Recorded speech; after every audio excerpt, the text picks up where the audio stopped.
Welcome to another Coach's CatChat. Joe Stuart here with head Linfield men's basketball coach Levi Sieg. The weekend after a pretty successful trip to Eastern Washington. We're about to start the second half of the year. Coach, how you doing today? Doing great. Ready to start the second half and keep building on this thing. Yeah, you guys have really been able to put together a pretty solid midseason turnaround here.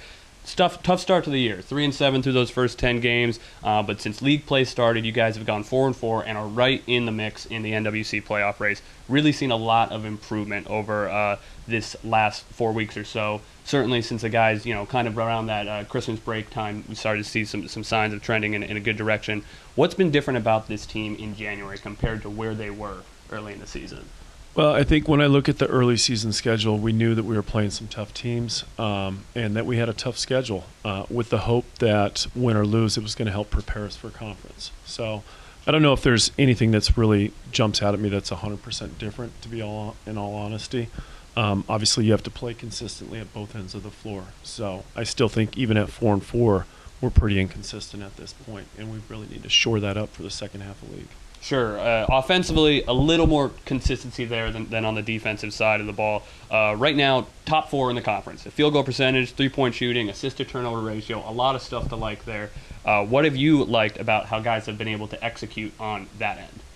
I think a big key for us is just being balanced. I think when you look at it, obviously, Cade is leading us in scoring at this point, but at the same time, we have different guys step up each night, and it's not going to be the same guy every single night. So I also think it really helps that Garrett and Caden have really stepped up. Having that presence in the middle is huge because then it frees everything up for everybody else too.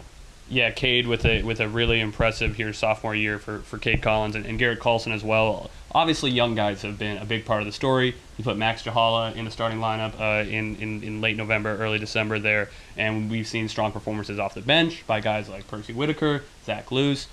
Consistency while developing is a hard thing to pull off. How has that improved over these last few weeks, and where do you want to see more consistency, particularly from your young guys in the second half? I think when it comes to consistency, it has to be, there's multiple facets to it. Part of it is just effort. If we look at, talk about the weekend, I think you saw 2 different teams on Friday and Saturday night. So we have to bring that 100%, effort every single game. You can't take anybody lightly in this league. Your mindset, too, has to be right every single game. So. Yeah, and I feel like a big part of that watching the team has been how the veterans have helped establish the mindset. And you've got a lot of guys who have had to take much smaller roles this year compared to last year or maybe where they thought they would be earlier in their career. What's it been like watching those guys kind of lead the way, and just your thoughts on the leadership of this team overall this season?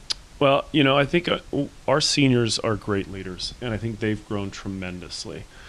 Chase started early in the year. We started bringing him off the bench. He's back to starting, but he is hands down, he's our leader from the point guard position. And what he brings to us on the floor, whether he's scoring the ball defensively, talking, getting everybody involved, has been huge. Jake Downing, too. Jake started for us at the beginning of the year. He's come off the bench now, but his leadership has been tremendous for us all year. I've seen tremendous growth out of Josh Ryan from when I first got him. And he's been much more consistent as a leader, too, which has been huge for us. And you mentioned Caden earlier and how he's helped shore things up defensively down low. Been cool to watch that group and the effect they've had. All right, the Wits trip. Been a long time. And when I said successful, of course, 1-1, maybe not every trip you would consider successful. But it had been 15 years since even one win on that trip. Had a tough night on Friday in Spokane, always going to be a tough building to play in, and that one kind of got out of hand in a hurry. But what a turnaround Saturday in Walla Walla, another obviously always tough place to play, to get the 63-61 win over Whitman, who was unbeaten in league till that point. Just what did this weekend really tell you about your team that maybe you were thinking of or hadn't been so sure about, or maybe there was some stuff that surprised you this weekend as we go into the second half? But overall, just your thoughts on a successful trip. Well, I think the biggest thing for me is it showed them what they're capable of. And when we look at those 2 games, obviously Whitworth was not the result that we wanted, but if you take away the first 8 minutes and look at the last 32 minutes, we played them even.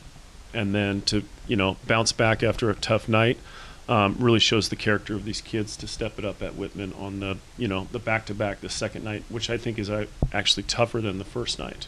So it really showed our resiliency. but hopefully it also showed our guys what we're capable of if they bring it every night. So the schedule starts snaking around this weekend. You're going to be in Newburgh at George Fox on Friday night, hosting Pacific on Saturday. Start of the month, you guys split with those two teams. Pretty stark contrast in the two performances that opening weekend, as you've been kind of harping on here in this interview. But what's the key to going 2-0 against Fox this weekend and getting things to even with Pacific on the season? I think for us, the key is going to be obviously at the defensive end of the floor. It starts. Pacific and Fox are similar in that they're both going to get into you, full court press you all night and really push the tempo. So we've got to control the tempo all weekend.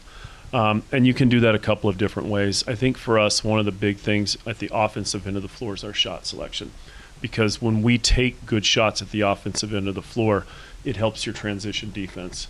If we force shots at the offensive end of the floor, they're going to run on us on the backside. So we've got to be able to use our offense to really control the tempo of the game.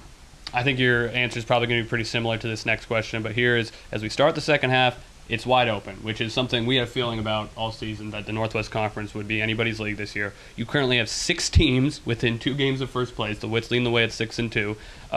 This team is only a game out of 4th currently going into the weekend, tied right there in the middle of the standings. What do you see as the keys for teams trying to separate here in the second half? What's going to be the difference maker for the teams that end up making the league tournament this year and those that go home early? Well, I mean, when I look at it, I talked to our team at the beginning of this week, and I told them, I said, when we started the year, if I told you that we were at the halfway point, we controlled our own destiny, how many of you would be happy with it? And they all said yes. And that's essentially where we're at. We control our own destiny at this point, which is, as a coach, what you want. So in terms of keys, you got to bring it every single night. I mean, I don't think that you can look at one game or another game and say it's bigger than any other game, because in reality, they're all just as important. You've got to take care of business on the road as well as at home. So obviously you want to hold serve at home, and then you want to go on the road and you want to try and steal a couple. All right, excited to see it. It's going to be a fun February coming up here. Friday night, Wildcats will be in Newburgh playing the rival George Fox. 6 o'clock tip-off there. Saturday, back home against Pacific for a 4 o'clock tip. We'll have live audio coverage streaming on Friday night from Newburgh, and, of course, live video here from McMinnville on Saturday. Coach, thanks for the time, and good luck this weekend. Thank you, Joe. Appreciate it.